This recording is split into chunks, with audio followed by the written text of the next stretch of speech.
The views and opinions expressed on all radio shows broadcast on Tom's Radio Toronto are entirely those of the hosts, guests, and callers who are entirely responsible for all show content and do not in any way reflect the opinions of Tom's Radio Toronto or its staff. These broadcasts are presented and made public as entertainment and general information only, in the hope that they will be entertaining and informative to listeners. They are not intended to diagnose, treat, cure, or mitigate in any way any disease or condition or to promote any specific lifestyle, belief, religion, political affiliation, or other personal practice, nor is the information presented necessarily accurate or verifiable. We're back! At ito po inyong kababayan Mondatol at ito po ang inyong news at 4. US-Canada heatwave kills 134. Wow! Scores of deaths in Canada's Vancouver area are likely linked to a grueling heat wave, authorities said on Tuesday or yesterday, as the country recorded its highest ever temperature amid scorching conditions that extended to the U.S. Pacific Northwest. At least 134 people have died suddenly since Friday in the Vancouver area, according to the figures released by the City Police Department and the Royal Canadian Mounted Police. Canada has set a record high temperature at 49.5 degrees Celsius yesterday in the town of Pleaton, British Columbia for the third day in a row. Its weather service said as deadly heat wave broils the country's west and the U.S. Pacific Northwest.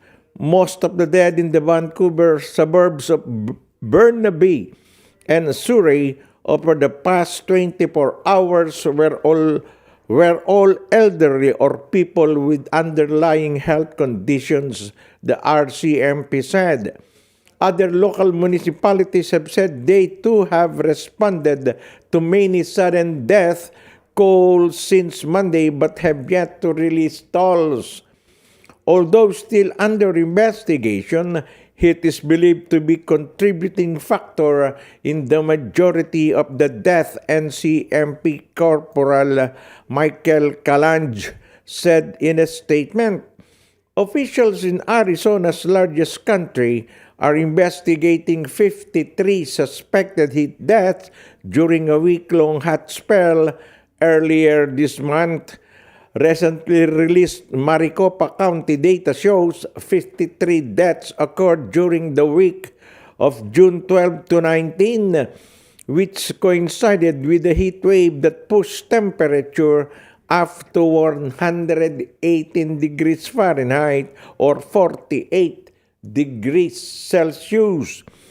Those 53 deaths had been added to another 20 suspected heat deaths from earlier this year for a total of 73 under investigation so far for 2021. Well, the Maricopa County medical examiner has said heat was primary or secondary cause in the death of 146 homeless people last year when Phoenix experienced its hottest summer on record. Well, the unprecedented Northwest U.S. heat wave that almost slammed Seattle, Portland, and Oregon moved inland on Tuesday, prompting an electrical utility in Spokane, Washington, to resume rolling brownouts amid heavy power demand. The dangerous weather that gave Seattle important consecutive days of record high temperature exceeding 100 degrees Fahrenheit or 37.7 degrees Celsius was expected to ease in those cities. Grabe po. I was really surprised reading yesterday and this morning's news over there at Vancouver. Nagpupunta po ako sa Surrey sapagkat nandun yung aking second family nga, mga Fortaleza family na para ko pong mga kapatid, si Rayport, si Rolly, andyan po sila, si Rose, tsaka po si Nanay Luring. Naku po, ingat po, sobrang init daw talaga. Biruin mong inabot ng 40 degrees. Dito po sa amin ngayon sa Ontario, sa Toronto, yung parte 31 po, 31, 32. Ilang araw na po ritong umuulan. Tapos mainit. Grabe po, ingat din po dyan, Rayport. I know Rayport is watching right now together with Maring Selly. Ingat po, ingat lang. Grabe, ang dami nang namatay pala ron. 134. Yung sa ko naman, sa US, may namatay din daw yung mga homeless people.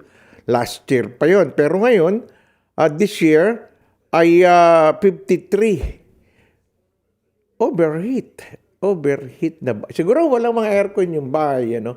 O dahil nga sabi nga sa demand, nagba-brownout, walang maggamit na cooling.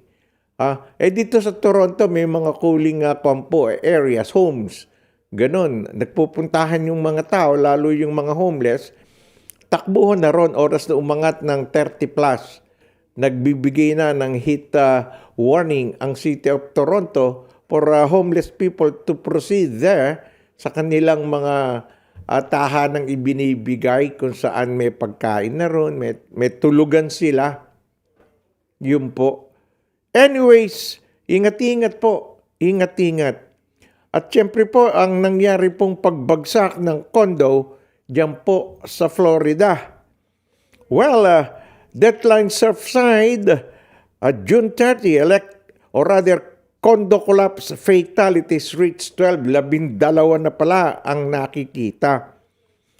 Well, elected officials pledged yesterday to conduct multiple investigation into the collapse of an oceanfront Florida condo tower, vowing to convene a grand jury and to look closely at every possible angle to prevent any other building from experiencing such a catastrophic failure.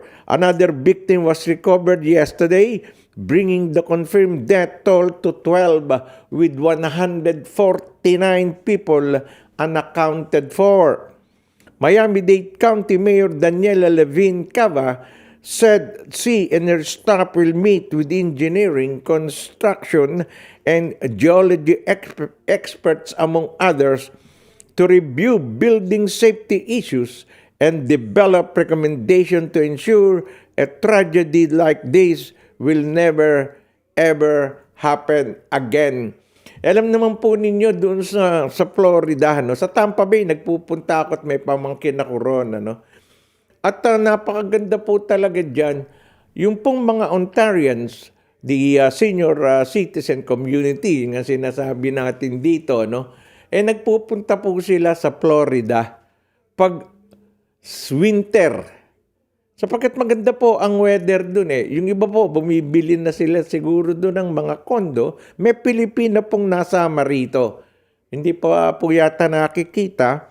Mag-asawa sila, may condo unit sila dun. At yung mga kamag-anak talaga naman, siyempre, they could not believe nangyari kaagad yun Nag-collapse yung condo. Nakita, yan po, yung picture na pinakita.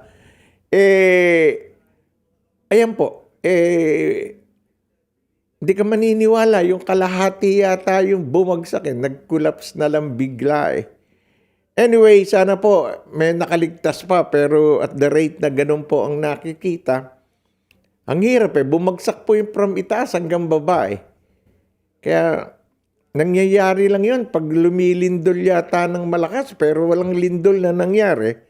Diyan po sa ocean front ng Florida, kaya nga they were really surprised. Ano nangyari? Bakit bumagsak? Why did the condo collapse? Kaya po ang investigation na doon masyadong masusi Of course, they have to. Lives of the people who bought those condo units there, syempre, wow. Sana naman po, sana nga, still praying na meron pa po yatang, meron pang makitang buhay. Survivor, sana nga, miracle could happen, Well, let's go to South, or rather to Central Africa. Half of Central Africa's protected area are under threat. All right. Dateline Jamena, June 30. Of course, I asked my friend here, our DJ Owen, how do you read this? And DJ Mena, it's silent and day, it's Jamena, all right? Deadline Jamena, June 30. Nearly half of the 206 protected areas in Central Africa are under threat from the oil and gas industries. A report published yesterday by the Central Africa Forest Observatory said, if mining is included, it swells to 60%, or some 800,000 square kilometers, said George Belmont Chomba, Regional Coordinator of the Worldwide Fund for Nature's Forestry Program in Central Africa. The protected areas of Central Africa cover 15% of the land area and 5% of the marine area of the region. Permits have already been allocated for 27% of protected areas in 10 African countries, including Cameroon, Chad, the Democratic Republic of Congo, and Gabon, Chomba told an online conference. Experts are urging governments in the region to explore using their natural resources more responsibly, striking a compromise between conservation and economic development. Well, ang Africa po, napakalaki nito no? Central Africa, East Africa, South Africa. It's a big continent, right, DJ Owen? Oh, all right. How many countries actually are covered? The whole Africa? 52 countries. Wow. Well, yun na nga, nearly half of the protected areas, 206 protected areas. Nako, pag natuloy yung oil and gas industries exploratory na yan, nako, kawawa naman. It is in this place where you could find exotic animals, big animals. Lahat po ng animal sa buong mundo na malalaki, magaganda dyan sa South, or rather sa buong Africa, not only in Central Africa, but the whole of African continent. So they have to preserve it. Pero alam nyo, business people and some officials of each nation, they're only trying to secure funds for their countries. We cannot blame them, but all protected areas should be protected. Well, I could not talk on that because I haven't gone yet. Hindi pa ako nagpupunta sa Africa. Anyway, malay po natin, pag wala na yung pandemic, we will go to Tanzania and Kenya. Ayan. Ito po ang nakalulumbay na balita. Okay, my sister lives in England, and there is a big problem of thousands of U.S. citizens there who may lose legal status because of the Brexit. The story goes like this. Thousands of U.S. citizens may lose legal status to live in UK. Like this Marlies Hasselton has called Britain home for more than 30 years. Well, the Dutch national married a Briton, had her children there, and considers herself part and parcel of the United Kingdom until Britain divorced from the European Union. She had never given a thought to her immigration status in the UK. Hasselton, 55 years old, is among the millions of Europeans who have freely lived, worked, and studied in the UK for decades, but whose rights are no longer automatically granted due to the Brexit. Britain's government introduced a settlement plan for the country's large European migrants community in 2019, and the deadline for application is Wednesday or today. From Thursday, any European migrant who hasn't applied will lose their legal right to work, rent housing, and access some hospital treatments or welfare benefits in the UK. They may even be subject to deportation. Wow.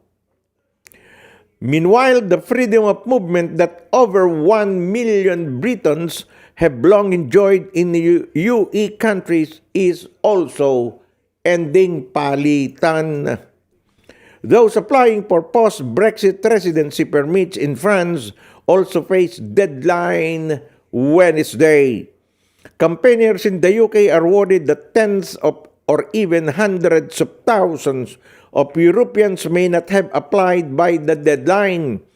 Many older people who have lived in the UK for decades are not aware they have to apply. An official figure shows that only 2% of applicants were 65 years old or older. Seniors. Many parents also don't realize they have to apply for their children, migrants' rights group said. Other vulnerable people, such as an estimated 2,000 children in social care, also risk falling through the cracks and ending up with no legal status. Well, for Haslington and others, it's a moment that drives home the impact of Britain's referendum to leave the UE 5 years ago. Although Haslington successfully received her settled status, meaning she can reside permanently in the UK, she said the whole process has made her feel insecure about the life she built in Great Britain. I don't feel settled, she said. I'm concerned about the future. I just don't have a safe feeling about growing old here in England or UK as a foreigner. The sense of home I used to have is gone. Well, Britain's government says some 5.6 million people, the majority from Poland and Romania, have applied, far more than the initial estimates. While about half were granted settled status, some 2 million migrants who haven't lived in the UK long enough were told they have to put in the paperwork again when they have completed 5 years of residency in the country. And about 400,000 people are still in limbo because they're waiting to hear a decision. Well, said Lara Pazizotto, a campaigner for the 3 million, a group set up after the Brexit referendum to lobby for the rights of US citizens in the UK. Yan po ang naging problema nung kumalas na ang UK sa European nation, sabi nga nila, no? Yun, naging problema. Nag-referendum 5 years ago. Effectivity nun deadline, mag-a-apply ka pala. Ganun na nangyari. Kapag hindi ka talaga UK citizen, paano naman kaya yung yung mga, yun na nga, sabi naman, di naman nawala yung rights mo kapag naging US citizen ka. Karamihan po kasi ng mga pumunta ng UK from European country, nag-stay sila. Di naman nila kailangan talagang mag-apply pa siguro ng citizenship. People there live for more than 3 decades. 30 years na nga Tapos eto, nangyayari yung Brexit. Yung pala, pag kalas ng UK sa European country, kailangan mag-apply ka ngayon kung doon ka natitira. Natapos na deadline ngayong araw. At napakarami po, especially the old people at saka yung mga bata, ang epektado. Pag sila nawalan na ng legal status, paano na yung mga bata?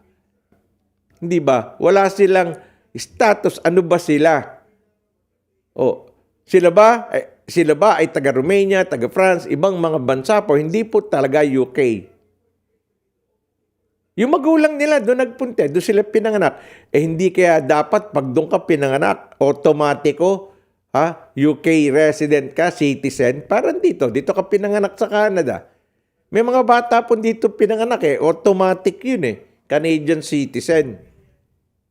Ganon din yata sa UK Sa England ganon, di ba? Tayo nga under the Queen Queen Victoria, sabi nga natin, kaya nga sinusunod din natin yung ano man ang nangyayari dun sa England.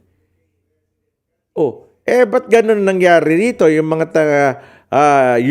other European countries, hindi, kahirap intindihin. Hindi ko po maintindihan. Kanina ko lang nabasa to and I have to research more on this.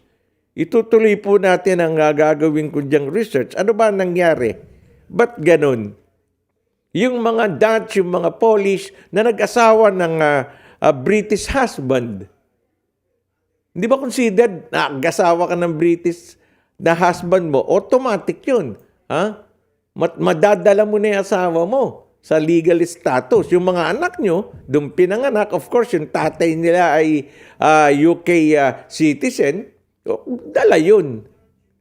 Hindi po bale? Iisipin nating mabuti yan, i-research ko sapagkat marami pong apektado, milyon May mga Pilipino rin din siguro, pero ang Pilipino hindi naman sakop nito Mga EU lang po ang European Union ng citizen ang pinag-uusapan doon na pwedeng ma-deport kapag hindi nag-apply ng status nila as resident of UK after the Brexit referendum natapos na. Well, magbabalik po ang News 4, Balitang Pilipinas naman. Ano na nangyayari kay Pacquiao at Duterte? Babalikan po natin balitang yan after some words from my friends. I'll be back. Don't go away.